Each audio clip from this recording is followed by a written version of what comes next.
pagi para dosen dan Sivitas Akademika STKIP Taman Siswa yang saya banggakan. Pertama-tama syukur alhamdulillah kita dapat bertemu pada siang hari ini secara mendadak, tidak terjadwal ya. Terjadwal. Ini beberapa hari lalu ada Purwanti ini ngomong begini, Prof, boleh nggak sekali-sekali jalan ke STKIP? Kenapa? Tanya sekali-sekali jalan, saya bilang sekali jalan. Dari dulu mau diajak sini. Nanti saya pulang ini sama Bundamu ada, nanti kita sama-sama ke situ. Sayang Ibu pada hari ini ada webinar mulai jam 2 sampai jam 17. Jam 17 tadi saya sudah anukan, kalau ada masalah IT-nya, ini cara anunya, ini cara ininya sudah. Karena meninggalkan istri sendirian, saya pergi sendirian kan. Itu tanda sayang sama istri. Iya, itu kalau harus sayang sama istri. Itu sayang sama istri itu kawan-kawan atau sayang sama suami bukan begini. Kalau suami mengatakan, Dek, saya sayang sekali sama kamu, jangan percaya. Jangan percaya itu. Apalagi kalau dia bilang, kalau kamu tidak percaya, belahlah dadaku. Jangan percaya itu. Bagaimana cara melihat tanda sayang suami? Lihatlah sejauh mana dia memberdayakan istri. Kalau istrinya tidak bisa masak, kita yang turun masak. Kalau dia pada saat tertentu tidak bisa mencuci, turun mencuci. Saya ini profesor saya dalam usia 65 tahun masih turun dapur. Kalau ibu misalnya tiduran, saya lihat semalam dia terlalu capek, dia belum bangun, saya turun. Masak, pulang ibu, sudah dia lihat nasinya sudah selesai, sayurnya sudah, ikannya sudah. Nah, itu wujud dari suami yang sayang sama istri. Kadang-kadang kalau pembantu sakit, biasanya begini, ibu sudah numpuk ini pakaian di tempat pakaian kotor, katip kita yang cuci, kita yang bilas, saya yang jemur. Gitu. Masih begitu guys, itu kan berat semua kan. Saya yang cuci, kemudian saya yang bilas itu kan bukan main, capek itu. Sekedar angkat untuk menjemur itu gampang sekali, tapi itulah tanda sayang suami sama istri. Itu. Kalau kalian sudah punya anak, dan malam-malam anak itu bangun nangis, kalau suami mengatakan, Bu, itu anak menangis, bilang aja, kan bukannya anak-anak saya, Anda bersama. Itu suami yang begitu, suami yang tidak sayang sama istri.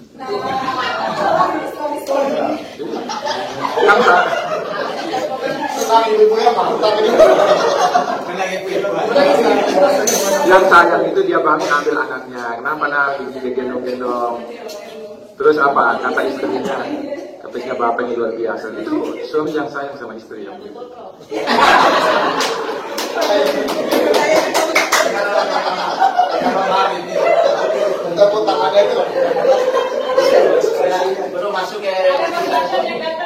Itu ibumu dulu kan pernah membuat legal draft mengenai pernikahan. Salah satu item penting di situ diharamkan poligami. Haram. Itu draft ya. Harus dipelajari. Haram poligami. Terus waktu ibu menyampaikan makalahnya itu, saya ada di Makassar. Tersebarlah berita di Makassar. Saya di Makassar. Di koran pedoman rakyat itu. Profesor Musdamulya mengharamkan poligami di koran. Datang teman-teman UIN. Tapi gimana itu Ibu Musda mengharamkan poligami? Anda salah itu. Siapa bilang Ibu Musda mengharamkan poligami? Bukan dia mengharamkan poligami, Muhammad Abduh, saya bilang begitu. Kok Pak Atib tahu katanya? Bagaimana saya tidak tahu? Waktu dia mencari data, coba Atib tolong carikan bagaimana sih pendapat ulama tafsir tentang poligami itu. Saya buka tafsirnya, Bu, ini. Tafsirannya Muhammad Abduh. Tolong dong diterjemahin, saya terjemahkan. Jadi Muhammad Abduh punya pendapat, sebenarnya bukan pendapat ibu. Ibu menyampaikan pendapatnya Muhammad Abduh. Gitu. Pendapatnya Pak bagaimana? Ya beda lah sebenarnya. Kenapa mengharamkan poligami padahal Allah mengharamkan? Cuma persoalannya, berani gak kita menegak? Gitu aja. Tapi saya termasuk yang penakut sebetulnya. Jadi bukan penakut sama Ibu Musda, takut saya berbuat adil sama 4 istri itu aja. Sudah cukup 1 aja maksudnya. Itu cukup 1 aja, ngapain? Bayangkan mereka di situ bikin pernyataan. Rokti menyatakan bahwa poligami bukan diharamkan, dihalalkan, hanya dia takut aja. Tanda tangan saya coba. Ini bangga gimana sih? Saya bilang ini pandangan para mufasir. Saya bilang kemungkinan Muhammad Abdul mengharamkan, mungkin ibunya itu dipoligami. Kemudian dia merasa tersiksa melihat ibunya dipoligami, maka diharamkan. Kalau misalnya ada ulama tafsir yang melihat ibunya dipoligami biasa-biasa saja, mungkin tidak haramkan. Itu subjektivitas penafsiran. Bisa jadi ulama berbeda pendapat begini karena konteks yang dialami beda. Maka kita itu dalam belajar mengkaji tokoh itu harus kita lihat dia belajar di mana, pandangan hidupnya bagaimana, pendidikannya bagaimana, dia pernah tinggal di mana, itu kan di situ lihat. Ini dalam kaitan dengan itu. Akhirnya apa? Ya kalau di Jakarta itu kawan-kawan ditanya oleh teman-teman, dari mana nih? Dari rumah yang bertangga. Memang ada rumah tidak bertangga. Rumah saya itu sebetulnya. Rumah saya itu ada yang bertangga, ada yang tidak. Rumah yang bertangga itu di Matraman. Waktu Haji Bang Nasir. Yang tidak bertangga itu ada di Ciputat. Mereka bilang kemana rumah tidak bertangga? Ya rumah saya itu sebetulnya. Nah, saya jelaskan karena mereka belum paham. Rumah yang bertangga itu rumah yang ada istrinya. Rumah yang tidak bertangga itu rumah yang ada istrinya. Rumah saya di Matraman ada Ibu Musda. Rumah saya di Ciputat tidak ada ibunya. Kemudian mereka sambung lagi. Bagaimana kita cari tangganya? Untuk saya tidak bisa dicari. Yang mau jadi tangga banyak. Sampai setua ini masih ada aja yang mau jadi tangga saya. Tapi saya takut kalau ada tangga lebih dari 1, takut jatuh di tangga yang 2. Sudahlah cukup tangga 1 aja gitu. Ini pandangan-pandangan yang perlu santai budayanya, tetapi menusukkan. Dan banyak dukungan. Ibu-ibu pasti senang itu. Banyak banget ibu kan. Tidak usah itu. Dulu waktu saya asdir 2 di Pelancang, ternyata mahasiswi itu sebelum saya datang sudah anak-anak dulu di situ. Sudah ada melapor Pak Kim, tahu nggak mereka itu dulu? Mau lihat Pak Kim datang dosen ganteng betul. Ibu ini macam mana? Betul semua gitu. Terus apa lagi ngomongnya? Ada yang bilang begini Pak Kim, saya kalau sama Prof Tip, biar saya jadi istri yang kelima mau gitu. Yang kedua saja belum ada. Langsung mau yang kelima. Baik, ini sebagai pengantar saya. Itulah. Jadi kalau nanti saudara-saudara kawin, lihatlah suami yang punya cinta kepada istri. Kemudian yang kedua, cinta buta sama istri. Kemudian yang ketiga, sayang sama istri. Yang keempat, suami yang amanah sama istri. Jadi cinta itu kan begini. Kalau Anda mau dicintai orang, tunjukkanlah sifat yang mulia di hadapan orang. Bukan hanya kepada perempuan, tidak. Kalau Anda mau dicintai oleh masyarakat, oleh orang banyak, tunjukkanlah akhlak yang baik. Itu pasti dicintai.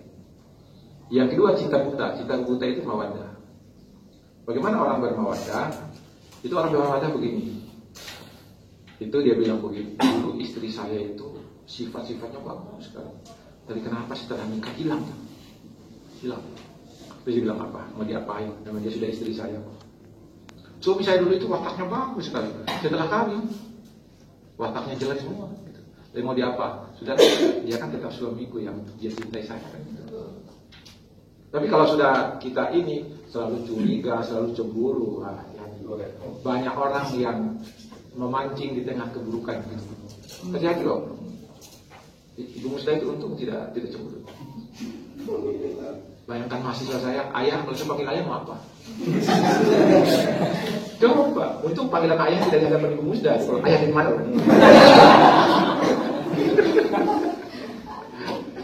Itu mawaddah itu. Kita menerima suami pasangan itu apa adanya. Mau diapain kalau sudah. Kenapa kata Nabi? perceraian itu adalah perbuatan halal yang dimurkai Tuhan. Perbuatan halal yang dimurkai, maka susah kalau makanya pilihlah kira-kira yang bagus. Kemudian setelah kalau sudah kita pilih yang bagus, memang sudah begitu adanya, sudah dijalanin aja. Saat memahami. Kemudian kasih sayang tadi itu kasih sayang itu bukan dalam ucapan, dalam perbuatan. Kalau dibilang, sayangku, saya kamu itu semuanya ada sama saya dan sama kamu. Tidak ada lagi untuk yang lain. Bohong itu yang percaya. Itu bohong semua itu.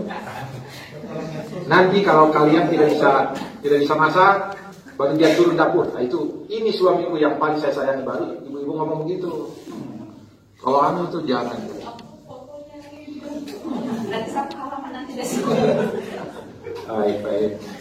Baik. Kawan-kawan sekalian, dosen itu tugas yang sangat mulia. Dosen tugas sangat mulia. Kalau saudara mendapatkan suami seorang dosen, itu luar biasa. Yang pertama, dia seorang yang mulia dari sisi kedudukannya. Kemudian nanti ditambah dengan 4 sifat tadi itu kan. Dia cinta buta, dia sayang, dia amanah. Itu luar biasa. Dosen adalah jabatan yang sangat mulia. Kalau dalam pandangan saya, dosen yang sebenarnya itu adalah profesor. Jadi kalian sekarang belum dosen sebenarnya.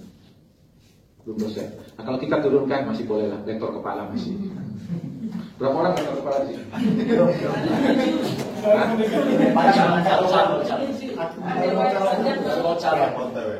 Calon ya?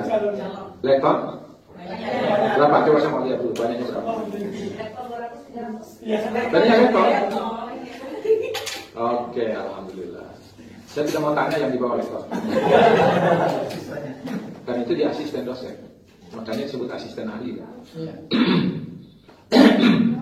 Seorang dosen itu dituntut untuk melaksanakan tridharma perguruan tinggi. Dituntut melaksanakan pendidikan dan pengajaran, melaksanakan penelitian dan melaksanakan pengabdian pada masyarakat. Dari sisi fungsi dosennya. Tapi dari sisi lain, bahwa sebuah perguruan tinggi harus melaksanakan tridharma perguruan tinggi dan kerjasama dengan pihak lain. Tidak boleh tidak itu. Harus bekerja sama. Dan saya tahu persis almarhum Pak Sudirman itu upaya-upaya itu dia sudah lakukan dengan baik. Makanya taman siswa dulu yang sekecil itu kenapa bisa berkembang dengan baik? Karena almarhum itu memang komunikasi dengan orang bisa tahu. Karena sama-sama kecil waktu di Makassar. Kami sama bergaul di Makassar, sama-sama kecil di Makassar.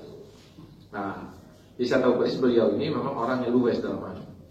Kalau dia telepon saya dari mana? Punya ayo dua profesor bisa.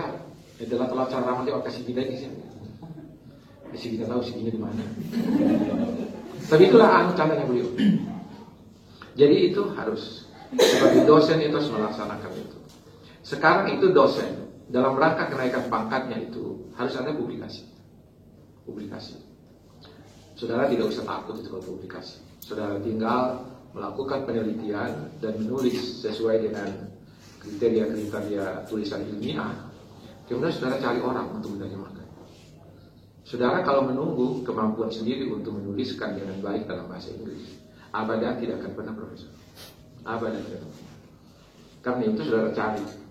Karena itu caranya adalah Pak Ketua, undanglah siapa kira-kira yang biasa menulis di jurnal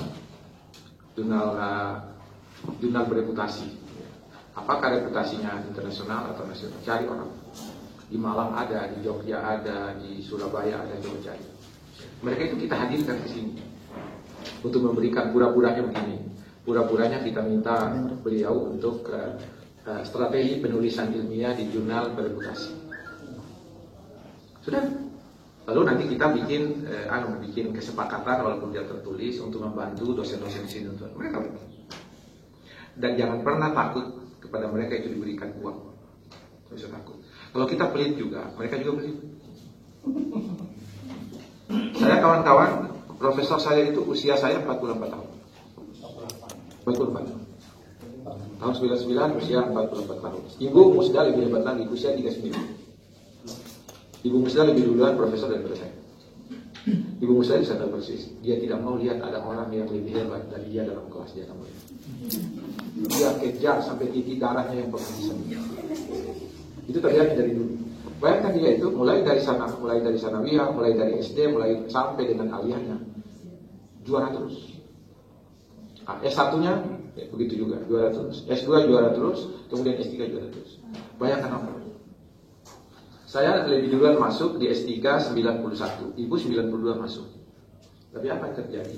Ibu selesai dokter 97, saya dokternya 98, mengalahkan suami sendiri. Jadi ketika teman-teman di Makassar bertanya, Prof, kemana cerita Ibu Musda? Duluan selesai, Pak, kita terlambat. Saya ini suami yang baik sekali sama istri. Maksudnya bagaimana?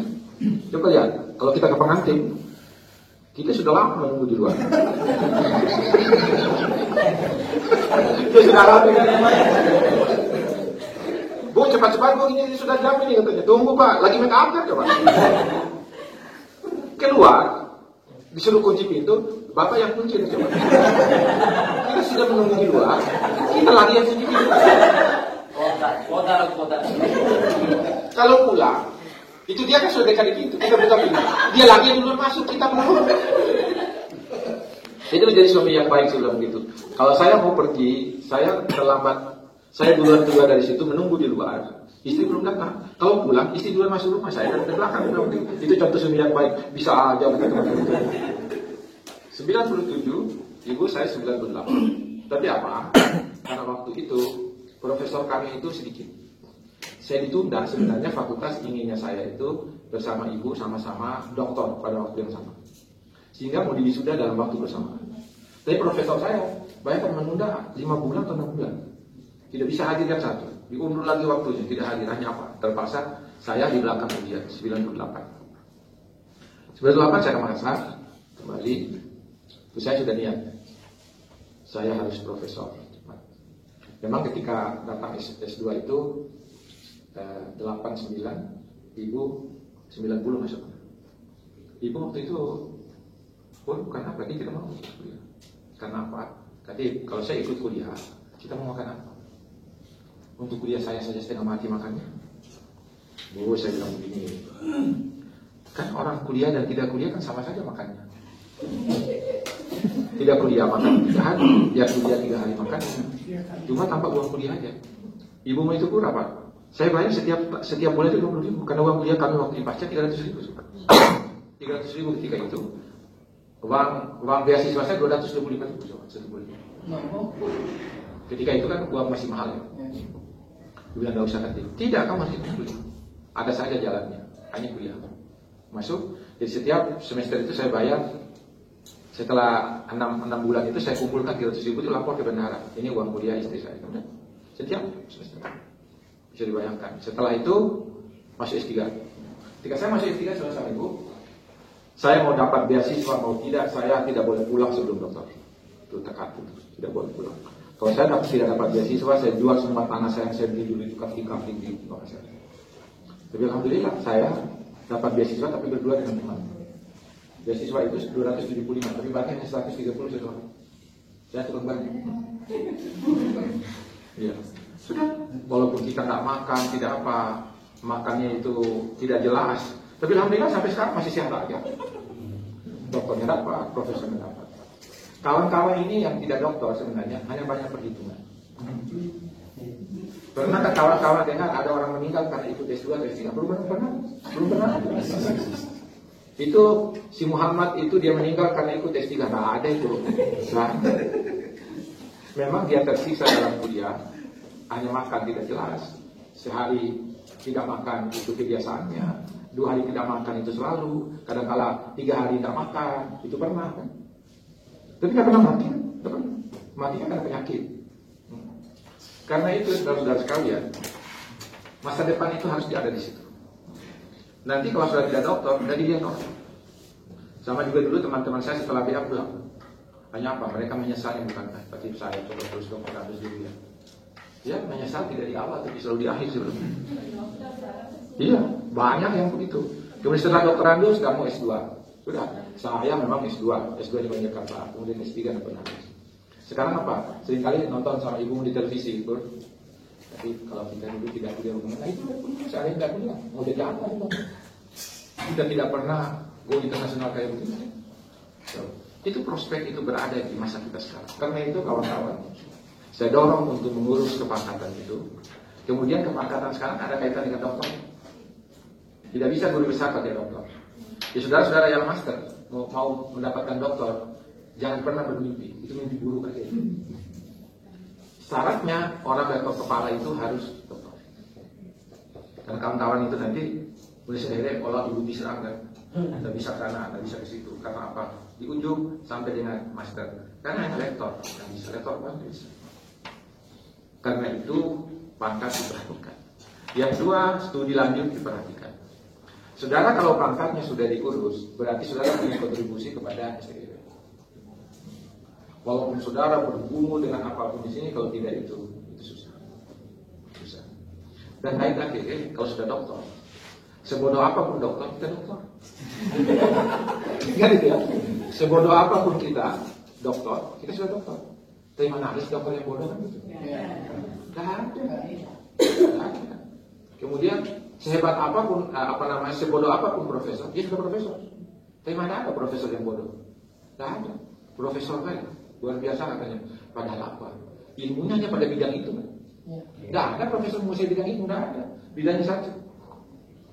Karena itu maka di masa depan nanti itu akan kesulitan mengembangkan diri sebagai dosen, mengembangkan institusi, apakah itu prodi atau institusi, kalau saudara tidak didukung oleh studi lanjut, S3 yang saya maksud, kemudian saudara tidak ada pangkat.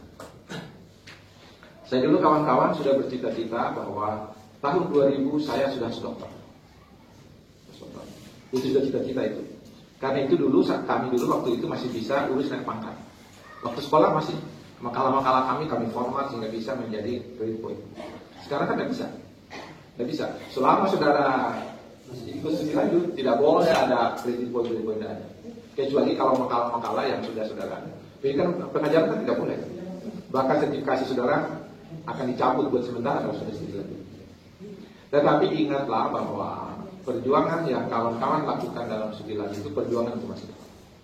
Untuk masa depan saudara sendiri, untuk masa depan istri Anda, untuk masa depan calon istrinya, untuk masa depan calon suaminya, untuk masa depan calon anak-anak, dan untuk masa depan institusi, apakah di prodi atau di institusi.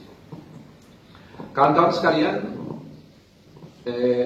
akreditasi dengan 9 kriteria itu ada 4 komponen yang sangat penting harus dipenuhi. Yang pertama itu sistem penjaminan mutu. Mana itu LPM? Itu hati-hati nanti itu. Pendeknya harus ada manual mutu seluruh yang berkaitan dengan kegiatan-kegiatan yang ada di sini. Ada berapa puluh itu manual mutu yang dibuat. Kemudian yang kedua mengenai dosen tetap. Bayangkan dosen tetap yang ditanya di situ apa? Berapa lektor kepala dan berapa guru besar? Itu ditanya. Jadi kalau begitu, kalau kawan-kawan tidak memiliki kedudukan, tidak mendapatkan kedudukan sebagai lektor kepala dan tidak doktor, kita sudah kalah dari sisi. Mau diapain? Biarpun saya yang hadir memberi nilai tinggi yang itu, tidak ada gunanya. Karena apa? Nilai ada 2 lagi. Yang pertama tadi sistem penjaminan mutu, namanya SPM. Ya.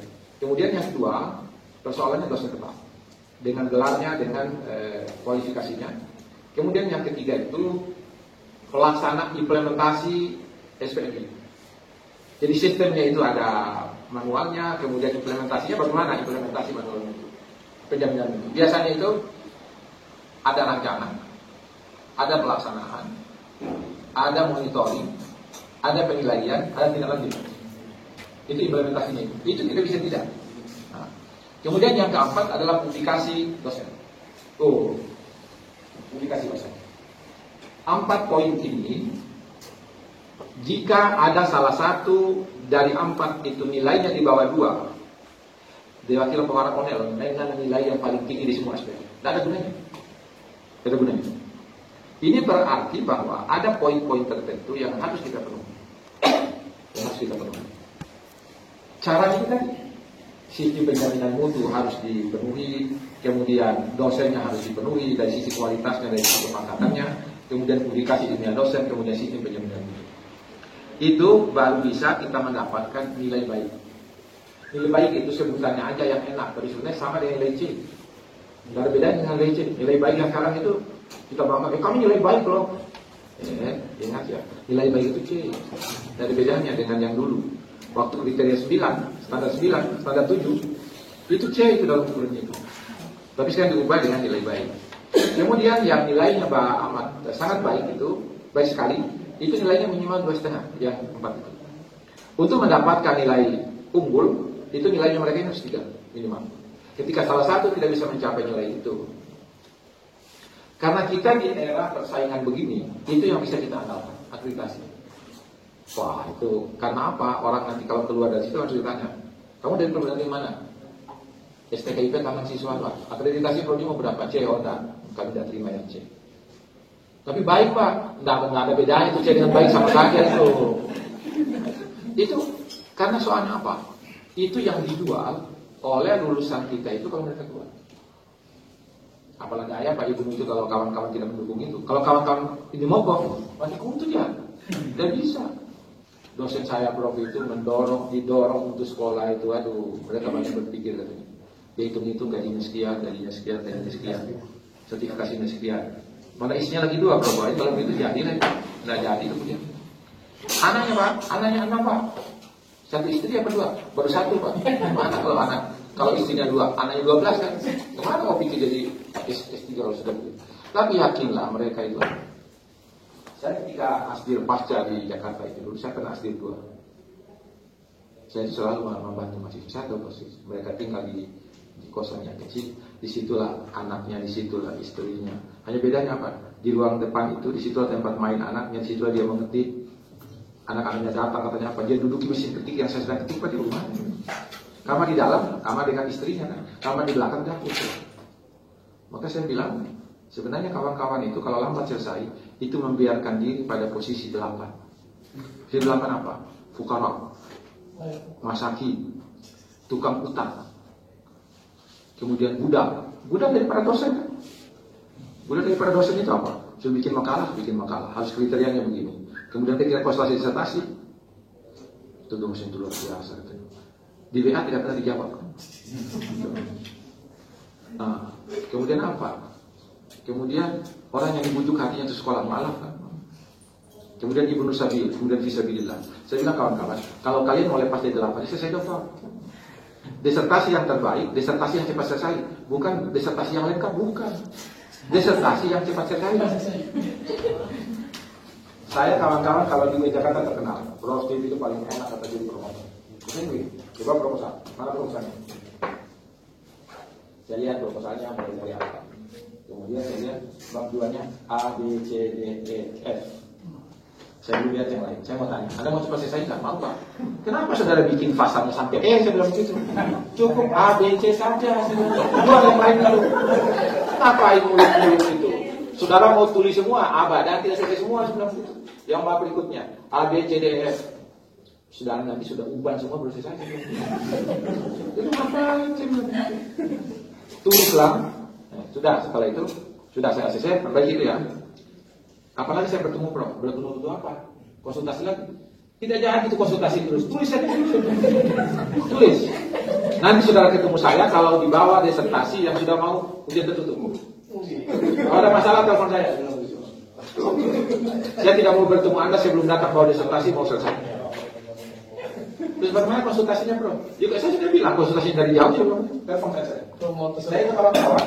HP saya ada 3. Terserah mereka mau telepon yang mana, tinggal mencari mereka yang mana. Dan tidak ada WA mereka yang saya tidak tahu. Semua saya tahu. Tidak ada telepon mereka yang saya tidak angkat. Telepon masuk ini, ada yang ada nomornya, kan ada yang tidak ada namanya. Tapi kadang-kadang juga ada telepon yang masuk, tapi apa? Menawarkan kartu kredit. Udah. Kalau ada menawarkan kartu kredit, saya lama-lamain dulu karena suaranya enak gitu. Tapi kita tidak tahu, mungkin juga mereka itu menggunakan pulsa kita kan. Tapi apa? Saya sudah siapkan pulsa 1 bulan, 2.100 menit 1 bulan. Terserah saya mau apa mereka mau pakai pulsa saya silakan aja. Apa saja bisa kita bersedekah sama mahasiswa kalau bukan sekarang. Itu disiapkan 2.100 menit. Hanya bayarnya berapa? Hanya 60.000. Sudah tidak tahu kan namanya? Tidak tahu ya? Saudara yang punya mahasiswa jangan lagi bersikap begitu. Ini apa yang mahasiswa tidak boleh. Saya tahu kawan satu ada yang killer, ada yang pelit, ada yang ada itu ada. Ada di sini. Hah? Ada di sini. Dari sini. Alhamdulillah. Ah. Ada kita tanya, Bro. Saya nanti tanya masih sekarang saya. Jadi itu, jadi kalau sudah datang mereka, mana disertasinya? Ini Prof. Oke, saya baca. Ini Prof, terserah Prof mau baca dulu atau mau? Saudara perintah saya suruh baca. Terserah saya bilang begitu. Sudah saya baca, sudah. Saya tanda tangan aja ya, saudara. Saudara yang bertanggung jawab, kan ada pernyataan situ. Semua isi kalau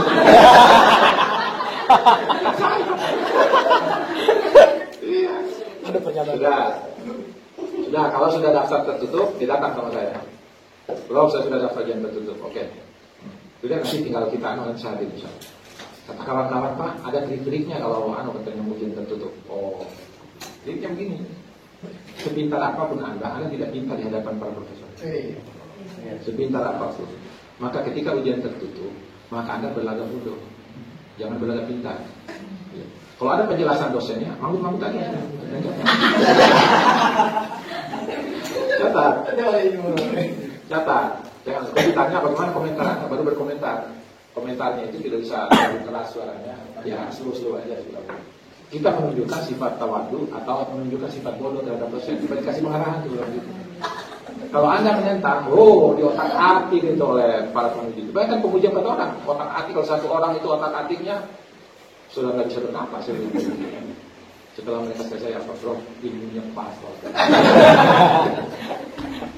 Setelah kalau itu lagi setelah perbaikan, ini Prof saya sudah perbaiki. Sudah, yang lain sudah Pak. Oke. Silakan aja bisa tanda tangan itu. Kemudian setelah mereka tanda tangan itu ujian terbuka. Sudah, ujian terbuka. Ketika ujian terbuka, mereka tanya lagi, Prof, apa trik ujian terbuka? Oh begini. Saudara harus sombong di hadapan para penguji sebelum itu. Tunjukkan kehebatan saudara. Bila perlu, kemukakan pendapat menurut ulama ini, begini. Padahal bukan pendapat ulama ini, anak bukan salah. Mana ada dosen yang tahu itu? Karena apa? Kalau mahasiswa mau menunjukkan pendapatnya ilmuwan satu, itu hebat itu, hebat. Kenapa seringkali dosen? Tadi anak itu hebat. Pendapat ulama itu disampaikan semua. Dia tidak tahu bahwa itu ilmu dari saya. Jadi, Prof, kata kawan-kawan ada dirinya juga yang dibaca. Oh ada, ini ilmu bagi mereka yang mau ujian dokter. Jadi ketika para penguji masuk, itu ketika mereka masuk satu-satu, Anda baca. Apa yang dibaca? Subhanallah dengan takbir 7 kali. Tapi jangan komat kami nanti. Komat kami dalam hati aja. Subhanallah, alhamdulillah, wala ilaha illallah, wallahu akbar, wala haula wala quwwata illa billahil aliyyil azim. Baru baca takbir. Kalau tidak sanggup untuk satu-satu semuanya nanti baca takbir. Tapi tolong satu hal. Ketika saya lewat jangan pernah. Senjata makan Tuhan, Prof. Karena apa? Dosis yang saya kasih dosisnya rendah.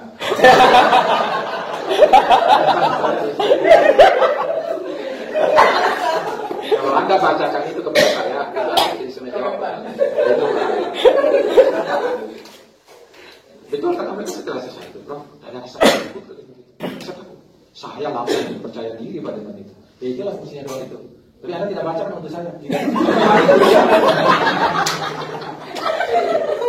Coba nanti tanya itu mereka yang dari situ. Apa sih pernah promotornya Prof Tim tanya? Itu pasti mereka itu. Apa yang saya maksud?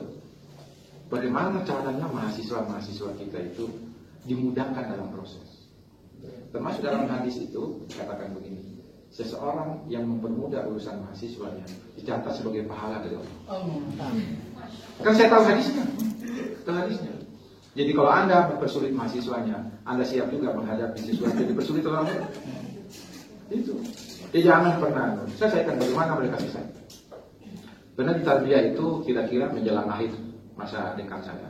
Ada mahasiswa 10 orang itu sudah lewat masanya. Dia di DO. Sementara dia ini belum diuji sekali sini. Saya panggil bagian umum, saya panggil wadah-wadah kita.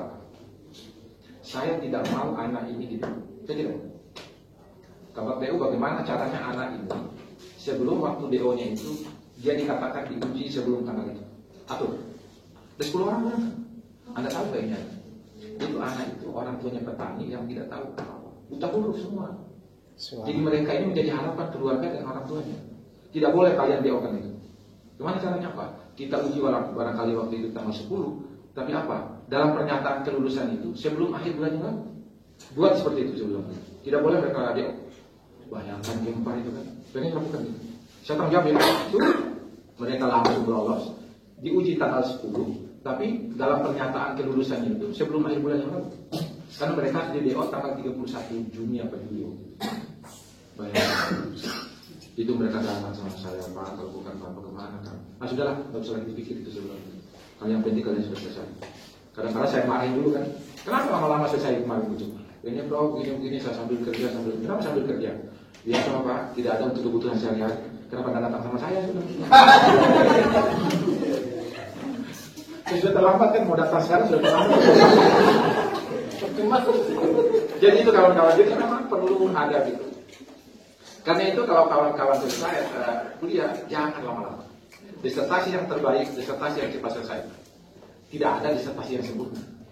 Saya sekarang, kalau saya baca disertasi saya tahun 98 itu, saya tertawa setengah mati. Ini loh kalimat saya waktu itu ya. Jadi kalau saudara baca skripsinya itu dulu, coba baca kembali. Sudah sedikit tertawa, ini kalimat apa? Tidak jelas subjeknya, kemudian kalimatnya itu bukan hanya anak kalimat, cucu dan cucu. itu yang saya katakan itu perlu yang seperti itu. Karena itu bantuan yang saudara bisa berikan untuk STKIP ini adalah bagaimana cara agar kebangkatan diperhatikan, agar studi lanjut diperhatikan. Itu kontribusi yang luar biasa saudara kepada STKIP. Terus terang aja saya merasa berbahagia sekali pada hari ini karena apa? Pak Sudirman itu saudara saya yang luar biasa. Dan ketika Purwanti itu kemarin mengajak ke sini, kemudian Pak Ibnu lagi WA saya, bro, bisa nggak mampir di STKIP Taman Siswa? Nanti saya lihat dulu, apakah hari Jumat pagi nggak mungkin. Karena Jumat pagi itu Ibu bilang, kita jalan dulu kan dia. Tahu nggak kenapa kita jalan 2 hari? Tiba-tiba di Jakarta Ibu bilang begini, Katip, masa sih Katip orang Bima? Kemudian kita pulang kampung setiap saat, tidak punya rumah, hanya kita ingat rumahnya orang tua. Sudah dalam hati, kenapa dari dulu Ibu ngomong? Kenapa baru sekarang? Kenapa baru sekarang kan saya bilang begitu. Coba dari dulu itu murah sekali kan tanah-tanah di situ. Sekarang lagi mahal-mahalnya. Kita keliling ada yang 950, ada 750, tapi untungnya apapun. Ibu tidak suka. Ibu tidak suka. Ini Katip ini tidak bagus gitu. Ini rendah sekali tanahnya katanya. Jadi nanti kita kebanjiran. Ada satu lagi, pengapa ternyata enak. Sudah, kita cari lagi yang di Sedia itu ada rumah di dekat jembatan sebelah kiri. Ini Katip rumah apa katanya gitu. Ternyata saya telepon orangnya, harganya berapa? Dikasih 650. Hanya rumah yang tidak jadi itu kan. Kita mau bikin apa di situ kan? Alhamdulillah. Karena kalau Ibu bilang kita ambil rumah ini kan repot itu. Hanya kita cari tanah kita di sini di Pandang. Itu kalau dekat ruko sebelah itu ada pompa bensin, ada ruko, masuk ke jalan situ, ada tanah yang saya beli dulu situ. Berapa itu tadi? 25 ada. Saya pikir lihat tadi, sudah jadi di sini aja kita bangun rumah menghadap ke sana. Nanti lantai 3 supaya Ibu lihat laut. Ibu mau itu ceritanya, maka tadi pagi sudah bisa kemana-mana. Karena Ibu bilang harus kita cari rumah dulu. Terus semalam saya kasih tahu, Bu, daripada kita hari Sabtu singgah di Taman Siswa menjelang kita ke Sila, takutnya lama di Pemkot. Dan Pemkot besok itu ulang tahun kota dan saya diminta oleh Pak Wali untuk ceramah besok. Kemudian untung di sana juga 1:30 acara nikahnya. Ya mudah-mudahan tidak hujan besok itu. Itu dalam perjalanan ini. Tiba-tiba tahu nggak rumah ini? Di Jakarta itu rumah ada 2. Yang satu di berapa? Yang satu rumah di Matraman itu sekitar 6 M. Rumah di Ciputat yang saya bangun tahun 2007. Itu 2 rumah itu dibangun. Honor saya waktu saya menjadi visiting profesor di Malaysia. Bayangkan, 30 juta 1 bulan. Tunjangan profesor saya 3 juta. Di Malaysia 30 juta saya dikasih honor. Langsung saya tabung 1,5 tahun langsung bangun rumah. Itulah rumah yang tidak bertangga itu di Ciputat. Iya. Yang di Mataram ada 2 rumah. Di Permata Anggrek. Yang benar ada 2. Kemarin saya bilang, ibu bilang, katanya sampai rumah itu mau banjir, katanya jual aja lagi satu. Sedang dicari pembelinya. Kawan-kawan kalau yang mau beli rumah saya mau jual. Jual murah aja. Masa kan? 450. Oh, ya rumahnya bagus sekali. Saya senang sekali, cuma ibu mau jual. Kemudian di Makassar apa? Ada juga satu. Ibu kontrakan di sana. Itu lah, boleh banyak rumah tapi tangannya cukup satu kan.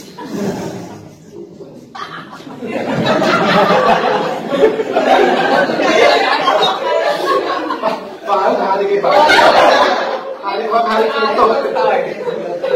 kita sematan sih ada cita-cita.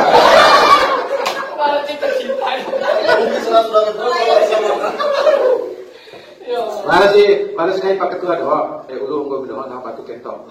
Yang nak kira lo, kita ulung dengan batu ketok. Jadi ini pentingnya kontribusi kita untuk perguruan kita itu penting. Kemudian begini, ada yang perlu yang saya sampaikan menjadi prinsip hidup saya. Yang pertama, pandangan hidup saya itu ada 3. Pandangan hidup saya ada 3. Yang pertama, prinsip hidup. Yang kedua, perilaku hidup. Yang ketiga, etika hidup. Pegang 3 itu. Yang pertama, pandangan hidup kita harus memiliki 3. Prinsip hidup, perilaku hidup. Yang ketiga, etika hidup. Prinsip hidup itu kita harus beriman dan bertakwa. Itu prinsipnya. Di mana saja kita berada harus kita tanamkan prinsip itu. Prinsip keimanan dan prinsip ketakwaan. Kemudian perilaku hidup itu amalia. Kita perbanyak amal di mana saja. Perbanyak amal di mana saja. Kemudian yang ketiga, etika hidup. Akhlak dengan orang, bagaimana akhlak dengan yang lain, bagaimana akhlak dengan guru, bagaimana akhlak dengan ketua kita sebagai orang yang dituakan, bagaimana akhlak kita kepada bawahan kita, bagaimana akhlak kita terhadap orang lain. Saya punya prinsip hidup tuh. Kita dalam hidup ini bagaikan sekujur badan ya. Kepala ini atasan kita. Coba sedikit aja, bagian sini kan sebagai atas. Kan itu kepala itu tidak pernah 2, hanya 1. Kan yang lain kan makin waktunya. Ketua STKIP itu kalau 2 ketua, berantem mereka itu, tidak bisa. Kalau wakil ketua itu kan membantu. Nah, kita harus berakhlak kepada atasan kita. Nah, kemudian di depan kita ada sahabat kita, di belakang kita ada sahabat kita. Biasanya manusia itu kalau sudah berhadapan dengan orang lain lupa yang belakang. Tidak boleh. Ketika ingat yang di depan, kita ingat juga yang di belakang. Ketika berada di tengah-tengah orang, ada kawan kita di kanan, ada kawan kita di kiri. Ketika kita ke kiri, jangan lupa yang kita ke kanan, jangan lupa yang kiri. Ketika kita menghadap ke kiri, jangan lupa yang kanan. Ingat. Ketika kita menghormati atasan, jangan lupa menyayangi yang di bawah. Menyayangi yang di bawah. Karena apa, kawan-kawan sekalian? Yang di atas itu kalau mengangkat kita gampang. Kemudian yang di atas itu mengangkat kita kan dengan keputusannya. Pasti keputusan itu tidak diputuskan sendiri, pasti dia tanya orang. Bagaimana menurut orang, bagaimana bisa diakal begitu? Jangan Pak, itu orangnya begini. Dan jadi kan sudah, karena saudara kurang baik sama temannya. Tetapi kalau saudara baik sama temannya, ya, dia apa itu luar biasa. Padahal kekurangannya banyak sekali. Tapi kan dia baik sama Anda. Langsung dia bilang, bagus sekali Pak Ketua, pas itu kalau dia di situ. Jadi pembantu ketua 1 kan Pak Ketua 1. Padahal apa? Buruk juga dia punya ini. Tapi kan sama Anda baik. Gitu. Kemudian kalau kita berbaik atasan, terima kasih Pak dosen si Ahmad. Terima kasih ya Pak Ahmad, terima kasih banyak. Walau hadiah dulu saya nih. Ya potong nabu akil orang pada itu. Tetapi kalau Anda memberikan orang di bawahan Anda, dia bilang Ibu Pur, semoga Ibu Pur mudah rezeki, cepat dapat jodoh. Amin. Itu bayangkan didoakan itu